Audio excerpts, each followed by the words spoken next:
Hello, everyone. I'd like to ask you all a question. How many of you start your day off with a cup of coffee? I know I do. Now, whether it be a small latte or just a coffee brewed on an old dusty coffee brewer that I have on my kitchen countertop, coffee is necessary for me to start off my day. My name is Ian Cooper. I've been a barista for right around 4 years now, and I'm going to share with you guys the history and the journey that coffee takes in order to get to America. Now, coffee has been researched and studied, and studies show that coffee is linked back to a small African country called Ethiopia. Researchers have found that the oldest coffee plants are found in their mountainsides and their swamplands. This is crazy because the coffee that we're still using today from Ethiopia are in the same regions that were used centuries and centuries ago. The effects of coffee and how they make people feel isn't really clear people found out about that, but there is a tale that the National Coffee Association recalls about a goat herder who was walking his goats on an Ethiopian mountainside. The goats started eating his berries, and the herder noticed that they were just going crazy. They were jumping off the walls, they were losing their minds, and so what the goat herder did was he grabbed a handful of these berries, took them back to his local abbot, where the abbot took and boiled these beans. He drank the boiled coffee water, and he noticed that during his nightly prayer he was much more awake and vigilant. No one knows if this story is true or if it's just like an old wives' tale, but we do know that coffee comes from Ethiopia and that's its birthplace. From there, coffee goes to Europe. Now, there's a small stepping stone in Yemen, but I'm going to focus on Europe because Europe plays a huge part in coffee's journey to America. So, there's one problem with Europe growing coffee, and it's that coffee doesn't grow well outside the tropics of Cancer and of Capricorn. Europe's not inside of those two tropics. So, this causes a problem with trying to export coffee and make money when they can't grow it. Moreover, Yemen traders were sabotaging the Europeans by boiling the plant so that it wouldn't grow. No one knew that it didn't grow outside these two tropics, but they did know if they boiled it, then it wouldn't be able to be used again.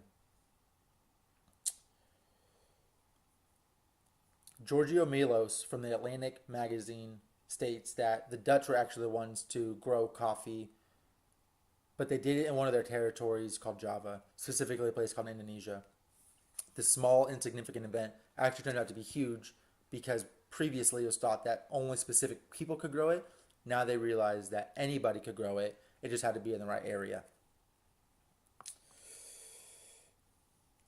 Places like Sumatra and Indonesia and Sierra Leone are all still popular places to grow coffee for local coffee shops today.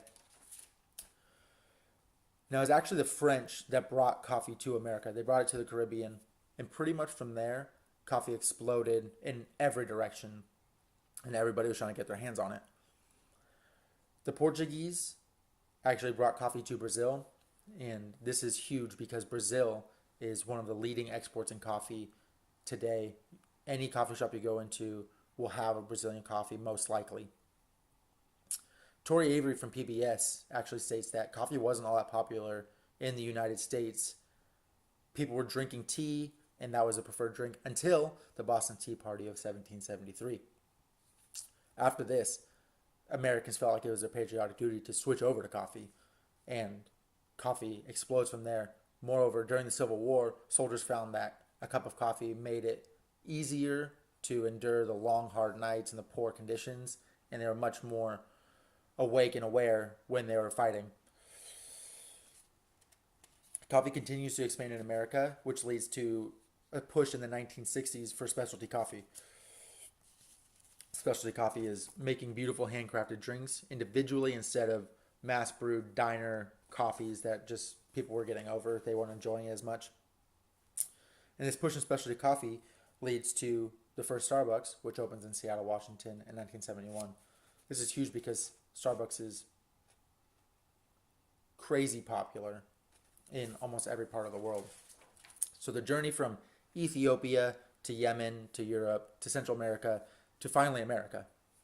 It's taken centuries, and that's okay because it's enjoyed by everybody. It starts with crazy goats, and now regular people drink it every day. It started off with traders who didn't really want to give up their secrets, to now you can go online and find every secret there is about coffee because people want you to know about coffee so that you can enjoy it yourself. Coffee's completely changed. It's not just boiled in water or whatever they used to do back then. It's completely different, and that's okay. People enjoy it, and they enjoy starting their day off with it. And starting a day with coffee makes the world a little bit more enjoyable. Thank you.